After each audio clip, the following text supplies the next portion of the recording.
Hello, everyone. I am super excited today because I have Christine and daughter Kimberlee here with me today. I'm super excited about this one because they have been running a successful home-based swimming program for a long time now and are both the most incredible moms. And so I am super interested and excited to hear about how they got this swimming program started to begin with and kind of how this story came together. So whoever wants to start, just give us a little bit of background on the whole swimming. I know you're a big swimming family, so on the story, how it came together, and how you are where you are today. So I'm going to start. So we are a big swimming family. My parents actually met as swimming instructors in Twin Falls, Idaho. I don't know when, probably sometime in the mid 1940s, early 1950s. And my dad was the recreational director of Parks and Recreation in Twin Falls, and my mother was a swimming instructor, and so was my father, and that's how they met. And then they had 4 daughters. I'm the third of 4 girls, and we all swam as very young children, and we all taught together as swimming instructors at Blake's Big T in Twin Falls. A couple summers we were swim instructors and lifeguards. And then I went on to get married and have a family. My sister bought a home in Twin Falls with a swim pool in the backyard. She ran a backyard swim program for 28 years. And when I was raising my children, they just were not getting good swimming instruction. I was really disappointed in the swimming instruction they were getting. And about that time, we moved into the home that we're living in now in 1993. We moved in 1990. And in 1993, we put this pool in our backyard. I had a vision it started with me being unhappy with my kids' swimming instructions, so I decided to become a swimming teacher myself. So I went down to the YMCA and got trained, my water safety instructor. And once I got trained, BSU found my name and they called me and they offered me a job down there, and they said I could bring my kids with me. So while I was teaching swimming lessons, my kids did bowling, gymnastics, tennis, wrestling, whatever. And then I would pick them up and bring them home. And it didn't take very long. And I was the only adult teaching, and a lot of the parents were coming up and asking for me as a teacher. So I came home one day and I told Steve, we have a big backyard. I think we could make a go of a swimming business in our backyard. And everybody told me I couldn't do it. And I thought I could. So we had challenges trying to get zoning, licensing, permits. We never were able to get that. So I had to it was a bit of a risk, but we put the pool in our backyard. And the first year that I taught swim lessons, I continued to go down to BSU because the Red Cross program had changed. I wanted to stay current on their teachings. So we would load up in the car and go down to BSU, come home at noon, rip the cover off the pool. And I started with my swimming business. It started out just with friends. It's been word of mouth. We're in, I think, 27th, 28th year. I've never done any advertising. And we've just been blessed with a wonderful community of families who have supported us. And we, in turn, have given a good product to them. That's amazing. So when you started this process, you were just reaching out to friends and neighbors and those around you that you knew. At that point, were you physically teaching all of the classes? At what point were you able to kind of expand and grow? And how did you make that work? So I was in the beginning, it was just me. So I would go down to BSU and teach. I had an hour to gather my kids, get in the car, come home, feed them lunch, rip the cover off the pool, and go in the backyard and teach until 5 o'clock at night. And the next year I did it by myself, and I hired a gal who had been in swim team. She had been a girl that we had known from church. I asked her if she'd come work for me, and she said, I don't know how to teach swim lessons. And I said, just do what I do. Just say what I say. Just follow me, and you'll pick up on it. And so it was just her and I. We would teach from 9 o'clock in the morning till 5:30 in the evening with a half an hour break, Monday through Friday, 10 weeks out of the summer. It was completely exhausting. And then Kimberlee got old enough to come out and help us. And then I started hiring a little bit of help. It was difficult in the beginning trying to get people to trust my swimming instructors and not have me there. I taught in the mornings. I kind of supervised in the afternoons. And then in the early summer of 2000, I was in a bicycle accident. I broke my left arm in 3 places, and I couldn't teach. And the orthopedic surgeon put me in a waterproof cast, and I was able to get in the water and train swimming instructors. And that actually ended up being, for me, a blessing in disguise, because then I could spend my time developing swimming teachers, and then I didn't have to be in the water. So I was in the water for 7 years, sun up to sundown. And I heard almost daily, I don't know how you do this. I don't know how you do this. And I look back on it and I'm like, I don't know how I did it. But we all just do what we need to do in the beginning. I had a vision for what it could look like, and it came to pass. So, with you both being moms, and you started this when your children were smaller, when you were actually out there teaching, how did you kind of juggle that mom work life balance and make that work for everyone? Well, I'll give a little bit of mine from the perspective of a mother, and then Kimberlee can tell you what she remembers as a child. So I used to have people ask me that question all the time, and I'd be like, well, I'm not in Africa, people. I'm in the backyard. And they would say things like, well, when do you travel, and when do you whatever? And I'd say, well, we travel in March and September when the rates are down and the crowds are down and the heat is down.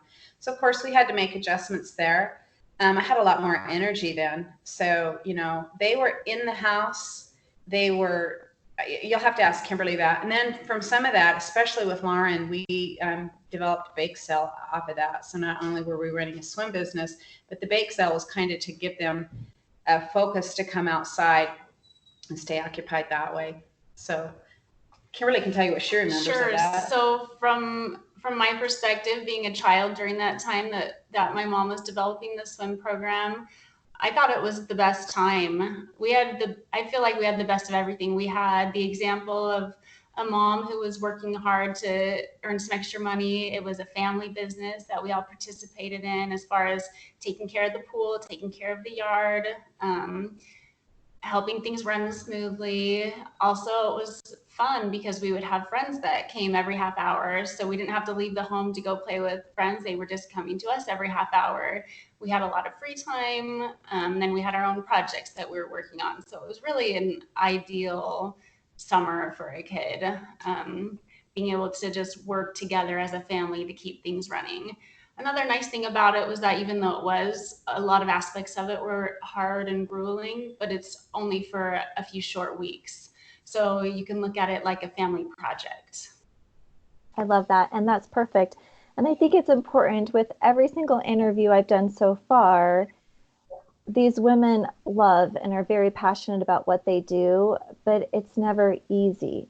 Like there's a freedom involved with running your own business or choosing to do something where you're in charge, but there's so much work behind the scenes. And so I think it's important for everyone to know it just didn't like come together and it was just wonderful. And so maybe a teen out there who's thinking, oh, I just love swim so much. And I've never thought this could be a possibility for me to one day have a swim program in my backyard. But they're just thinking of all the fun things. So kind of break down what are the best things about it and what are the harder things about it. So I listen to a lot of interviews on the Today Show. This concept of making money in the home is a very fascinating subject to me, and I would love to see young girls become encouraged and know that they can do anything that they want to do. But like I said, when I was younger, I had more energy and I also had a vision. And that was that I wouldn't have to do that grueling work forever. In the year 2000, when I broke my arm, and it was completely devastating to me at first.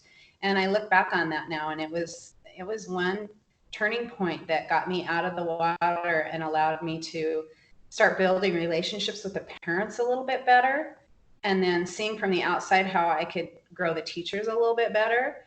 And so yeah, that's I think you need to have a vision that you're going to have to work hard in the beginning, but if you have a goal of how you could alleviate some of that pressure, you would never want to be running at that kind of a speed forever. It's really not sustainable. So you can count on working hard in the beginning, and then make a plan to alleviate some of that burden. And everybody should be doing that, even, when you're a young mother and things are hard at first, but they don't stay that way. So help is important. I think whatever a young girl chooses to do, if she feels like she wants to start a business, when it comes to swimming lessons and anything, there's good and bad, and there's things that are going to be really hard, and there's things that are going to make it worth it. But one thing with swimming is that it's seasonal, and I see that as a huge positive. You work really hard during the summer, and you can earn enough money to use that money throughout the year. And I think there's a lot of seasonal jobs that young girls or students could choose while they're trying to do other things.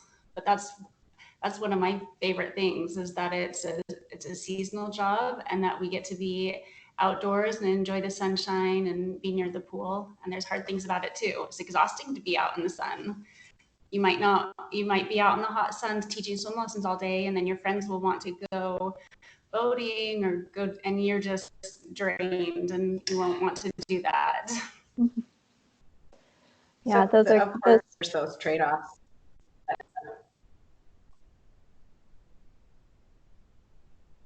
Those are great points. Thank you so much for sharing those things. So I'm kind of curious, because obviously if someone is thinking about the prospect of starting a business similar to this, you have to have a pool. That's kind of a big investment.